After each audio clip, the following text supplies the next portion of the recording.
Ya estamos de regreso aquí en Los Periodistas y me da muchísimo gusto recibir en este espacio, como siempre, al diputado Gerardo Fernández Noroña.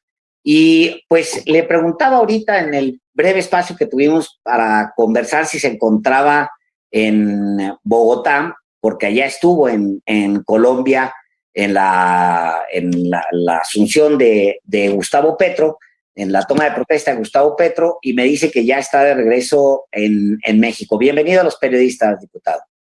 ¿Qué tal? ¿Cómo estás, Páez Varela? Muchas gracias. Buenas tardes a tu auditorio. Vi que Álvaro Delgado anda de vacaciones, nos debería haber invitado, hombre, a mí me hacen falta y yo creo que a ti también. Pero no, ese no invita, no, nunca, no invita. Qué envidioso. Pues sí, ni modo. Oiga, cuénteme, estaba usted en Bogotá, le tocó ver ese momento histórico, que es un momento que me gustaría mucho que le detallara al auditorio, que es un momento tan importante para América Latina, sobre todo en la suma ya de las izquierdas, en el poder sumado de las izquierdas en América Latina, que ya es algo fuerte, notorio. Me gustaría mucho que nos contara ese momento histórico que le tocó presenciar allá, diputado. Fíjate que es muy importante, porque Colombia, no sé qué tanto lo sepa la gente, desde que se conformó como nación independiente, no solo la izquierda no había gobernado nunca, ni siquiera un liberal. En 1948, si mal no recuerdo, Gaitán fue asesinado siendo candidato a la presidencia, líder liberal, y todavía en 1989, Galán fue también asesinado en plena campaña presidencial. El número de asesinatos de dirigentes sociales, de dirigentes políticos, de luchadores, ya no digamos en la guerrilla, y luego con el narco y con el pretexto con el narco, daba este dato el presidente Gustavo Petro, 800,000 colombianas y colombianos han sido víctimas de la violencia bárbara que se ha dado en este hermano país. Y se veía muy difícil. Gustavo Petro fue 3 veces candidato a la presidencia, igual que el compañero presidente, y la pasada, la ley electoral de Colombia establece que si vas a la segunda vuelta y pierdes, quedas como senador de la República, que me parece francamente una buena fórmula. Petro fue senador, había sido alcalde de Bogotá, reitero, esta era la 3ª vez que buscaba la presidencia, y en la segunda vuelta se veía difícil porque todos los medios, los poderes económicos, la derecha se articuló para lograr que este empresario, que fue su adversario político, lograra el triunfo en la segunda vuelta, y no fue así. Inclusive se especuló de que Francia Márquez Mina, la candidata a vicepresidente, una mujer afrocolombiana, sería cambiada la fórmula vicepresidencia. No fue así. Entonces ayer fue muy importante porque el discurso de Gustavo Petro fue absolutamente contundente de los cambios que se requieren, pues que paguen los impuestos del 10% que concentra el 70% de la riqueza de este país, que es como México brutalmente desigual e injusto socialmente, las preocupaciones medioambientales, el tema del racismo, el tema de la deuda, de conservar la Amazonia. O sea, fueron un discurso muy poderoso, muy importante, con la espada de Bolívar ahí como símbolo en todo el continente, en la patria grande, y particularmente ahí hay que recordar que primero se formó la Gran Colombia y luego se desintegró y de ahí surgieron varios países. Fue la sede del poder Bogotá y Bolívar es reconocido, convocado cada que hay un cambio importante en la patria grande. Y llegó ahí, fíjate, un fenómeno singular que mucha gente no vio, yo lo entendí hasta después, porque en México el presidente de la República entra el 1 de diciembre, pero hay un momento de vacío entre el primer segundo del 1 de diciembre y la hora en que toma protesta. El presidente anterior ya no es presidente y el nuevo tampoco lo es porque no ha asumido el cargo en esta formalidad. En Colombia no sucede eso. El presidente entra en funciones hasta que toma protesta y el anterior no sale hasta que toma protesta, que es bastante sensato.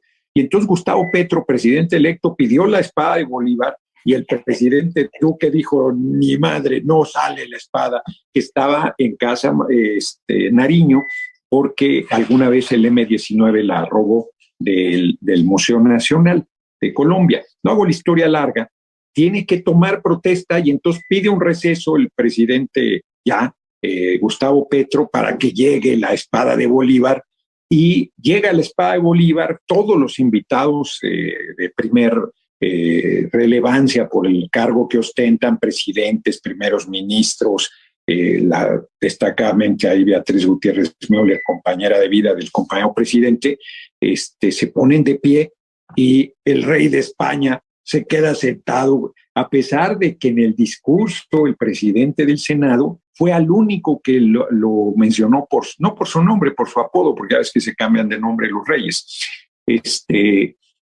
¿Qué tipo más insensible, qué torpeza más grande? No se pone de pie. ¿Cómo? No se puso de pie, fue el único que se quedó sentado. Y era mira, ni siquiera diría yo, es un gesto de cortesía elemental. Mientras que el Papa en Canadá pide disculpas por las atrocidades cometidas por la Iglesia Católica con los pueblos originarios, cuando el compañero presidente le dice a España pidan disculpas, todo el mundo se horroriza. Gustavo Petro dice, pues no solo nos saquearon, ni siquiera les dice que piden disculpas, les dice vamos a cambiar deuda por todas las atrocidades que ustedes cometieron de inequidades e iniquidades y del saqueo, y además de la destrucción de las riquezas naturales y la necesidad de la preservación de la selva del Amazonas. Entonces, sí, muy torpe el presidente, el rey de España, igual que su padre, son de una arrogancia, de una prepotencia y de una insensibilidad su vida. Y no sé si va a salir corrupto igual que su padre. Y el simbolismo, diputado, el símbolo en sí, la llegada de otro presidente de izquierda en América Latina, y también la oportunidad que representa que llegue otro presidente de izquierda en América Latina, la oportunidad para hacer un gran bloque. ¿Qué observa usted ahí? No solo la oportunidad, sino me entretuvo un poco en este último incidente, que no es menor, pero el mensaje es muy poderoso, no solo porque es un hombre de izquierda, no solo porque llega después de más de 200 años de que en Colombia habían asesinado inclusive a los liberales, ya no digamos a los hombres y mujeres de izquierda, sino porque además llega con un respaldo popular enorme, con la mayoría absoluta que se requería en la segunda vuelta, con una expectativa muy grande y con una vicepresidente afrocolombiana, que es una mujer que ha sufrido en carne propia todas las barbaridades del racismo y del clasismo y de la discriminación. Mujer pobre, negra, no. O sea, como pasa con estas cosas terribles. Y ella, luchadora social, luchadora por la igualdad con las mujeres, muy clara del tema. Yo tuve el gran privilegio de poderme reunir con ella la noche previa a su asunción, y la verdad es que a que asumiera el cargo, y la verdad es que tiene muy claro, igual que lo dijo el presidente Petro, que la guerra contra el narco ha fracasado, que debe haber un giro y la necesidad de plantearte un cambio de rumbo, de fondo. Simplemente el hecho de que en su juramentación, como le dicen ellos, en la toma de protesta, como decimos hoy, haya cerrado con la frase hasta que la dignidad se haga costumbre.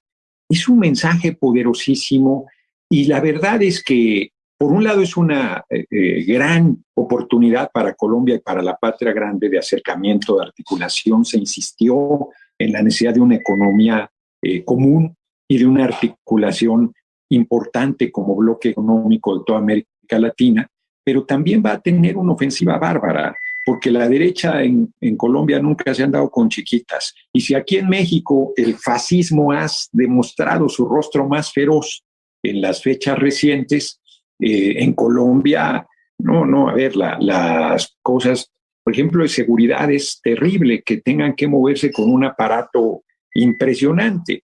Reitero, tuve la oportunidad de reunirme con la presidenta. Tengo una foto que me enorgullece enormemente, porque al terminar, pues los hijos del pueblo nos identificamos, y ella fue muy cálida y ella, yo nunca, por contrario a lo que la gente pueda pensar, soy bastante introvertido. Yo no habría dado un paso para ese gesto tan cálido que acabé compartiendo, que me llena, que me honra enormemente, porque esa mujer es un ser humano extraordinario, es una política que va a aportar enorme a la transformación de Colombia, de la patria grande, como lo hará el propio Gustavo Petro.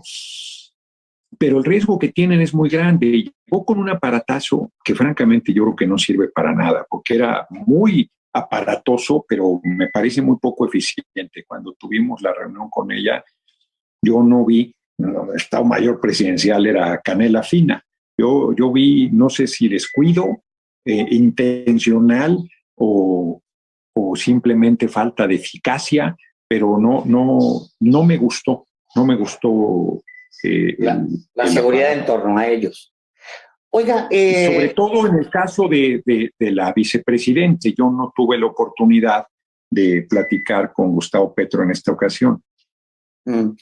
Oiga, presenta varias iniciativas y plantea también, obviamente, un rumbo en el corto y en el largo plazo. Lo primero, pues bueno, todo el tema de decir con todas sus letras, la guerra contra las drogas que nos impuso Estados Unidos, esa tiene que parar y tenemos que buscar una alternativa, como lo hizo el presidente López Obrador aquí en México. Ya se enfrentará con sus Claudio X González Petro allá en su propio país, pero bueno, de entrada. Y luego el tema de los impuestos a los ricos. Y a los más ricos. Hace un momento platicaba yo aquí en este mismo espacio con Dulcimaría Sauri, y ella decía, con respecto a la investigación al expresidente Enrique Peña Nieto, ella decía, pues es que como Petro, o sea, se echan a andar cosas al arranque porque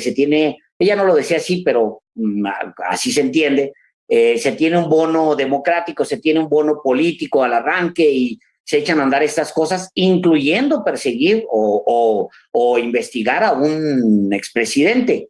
¿Usted cómo lo ve? Porque ella dice, esto de Peña está ligado al Estado de México. Y lo de Medina Mora, que nomás simplemente lo sacaron de la Suprema Corte y ni lo investigaron, ni hicieron nada, nomás lo sacaron de la vida pública, pues huele mal. ¿Usted qué piensa? Bueno, me parece singular esa visión, porque por un lado son beneficiarios de impunidad. Pues también el líder petrolero Romero de Champs solo fue obligado a ser retirado del sindicato, debería estar en la cárcel. Yo creo que Medina Mora también, y no tengo duda que desde Salinas a Peña, Carlos Salinas, hombre, ya le está invocando Pedro Ferrer, desesperado, dice, aparécete, engendro del mal, como decían antes. Entonces, francamente, todos ellos deberían ser procesados. El compañero presidente fue muy claro desde un principio que él no estaba de acuerdo. O sea, no ha engañado en nada, ese tema incluido. Él dijo, yo le pasaría la vuelta a la hoja, consultaré a la gente.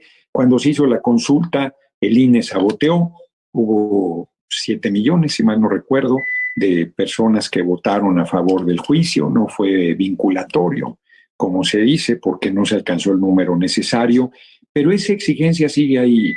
Y pues, la visión de Dulcemaría Sauri a mí me parece respetable, pero no es que empieces al principio que tienes toda la fuerza, sino yo creo que eso debería realizarse y inclusive el compañero presidente que dice que su fuerte no es la venganza, pues no se trata de venganza, se trata de justicia a secas. Mientras haya impunidad, es muy difícil que podamos erradicar la corrupción y los actos delictivos. Entonces me parece que debería hacerse ese procesamiento. ¿Va a ser algo así, Gustavo Petro? No lo sé, porque además, si aquí batallamos con el Poder Judicial, imagínate en Colombia, que siempre ha sido de la oligarquía, ya estaba a su servicio. Además, en el caso de Gustavo Petro, no tiene mayoría en el Congreso, su composición no es tan favorable como se dio en el primer periodo para el compañero presidente López Obrador. Yo francamente lo compartí con usted la vez pasada que platicamos, creo que debería convocarse a una asamblea constituyente, en Colombia incluido, para hacer un nuevo marco constitucional que planteara el marco legal de las transformaciones que hay que realizar. Pero bueno, Petro tiene sus propios retos. Me parece correctísimo que diga lo obvio, que la guerra contra el narco no funcionó. No lo dijo, la vicepresidente sí lo comentó en una reunión conmigo, su convicción de que se requiere dar el paso a la legalización de todas las drogas, que es algo que los especialistas en el tema han insistido permanentemente. Yo no digo que se tengan que hacer, yo creo que la discusión debería abrirse y que si eso no se da, es evidente que no puedes desmantelar el enorme poder económico y el enorme poder militar de los grupos del narco.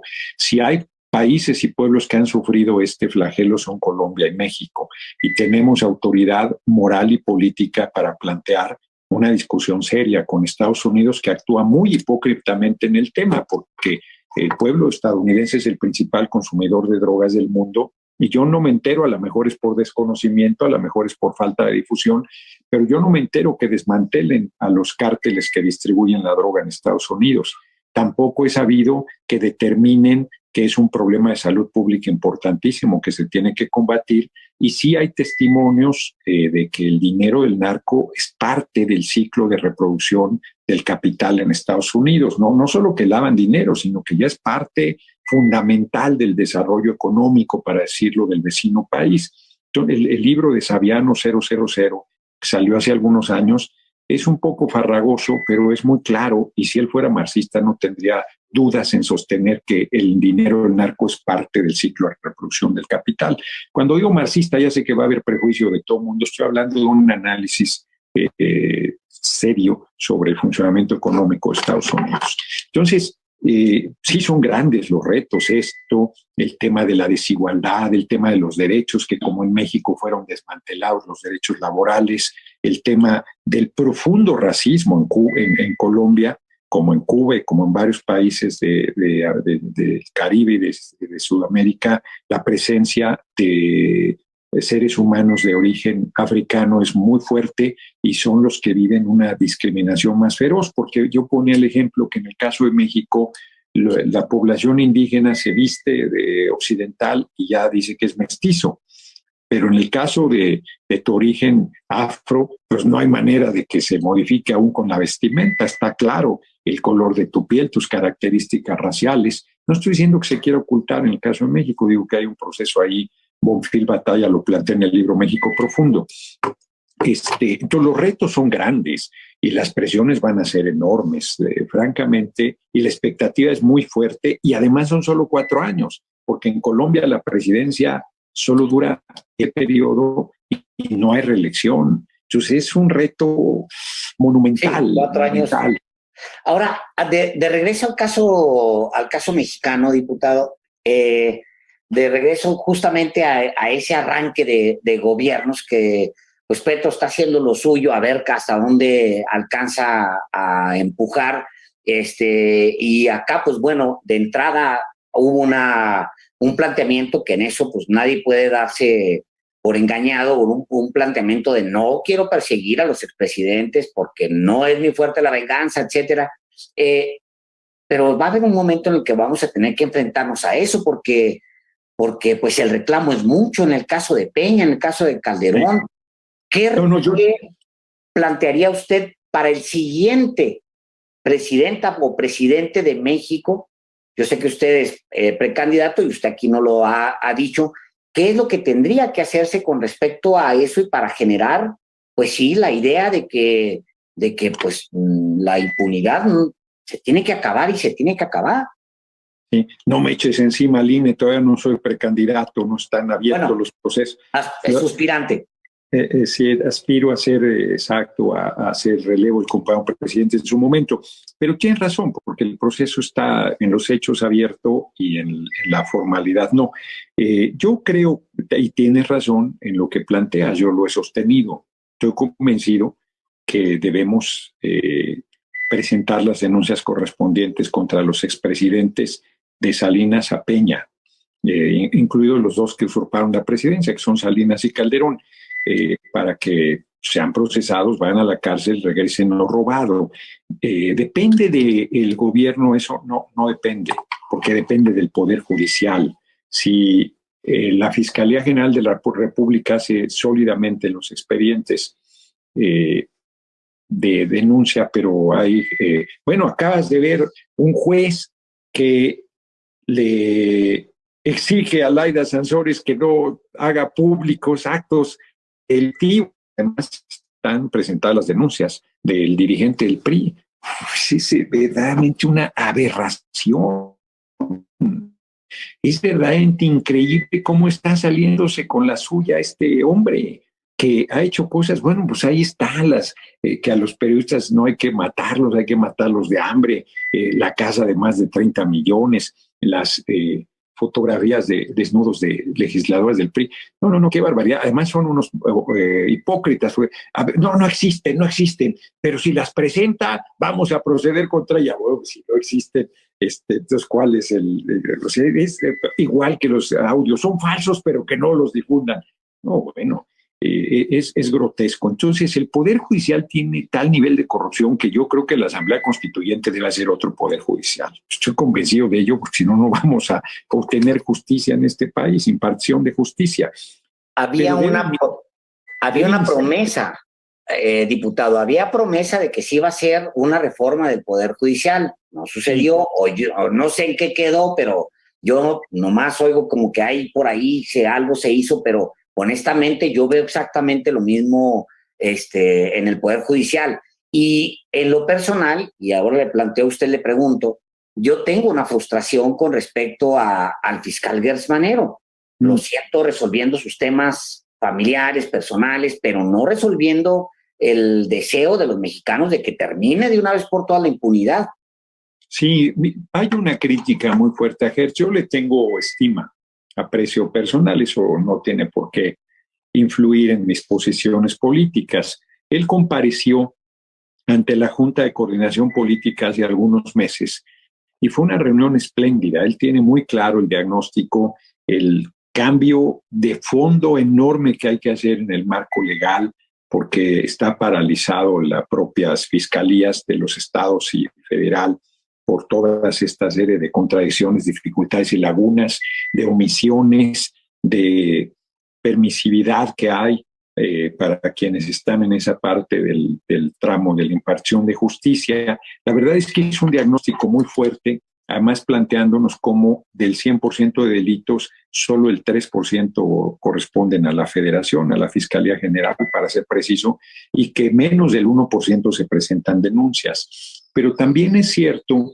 que él ha sido, digamos que ineficaz en acreditar su trabajo, porque pues te brinca el que Anaya no se presente, el Ricardo Anaya, el ex candidato presidencial de los Paneaguados, a declarar. 20 en punto. Y que ni siquiera se gire una orden de detención o de presentación, ¿no? O otras muchas cosas, pero por otro lado procede contra Peña y entonces no, es persecución política, tiene que ver con Estado México. No, bueno, pues es que haga lo que haga Gers y el compañero presidente y todo el mundo. Bueno, viste las declaraciones de Lemus, que a mí me parecen francamente irresponsables, contra Gers, pero contra el compañero presidente. Entonces, hay un terreno pantanoso muy delicado donde es muy fácil la descalificación hacia los funcionarios, sobre todo de nuestro movimiento, y la gente además con razón, pues exigiendo resultados, con desesperación, exigiendo resultados. Y yo creo que ahí hay una parte que nosotros tenemos que modificar toda la sociedad, que es que el pueblo tiene que empujar, que también la gente tiene que empujar.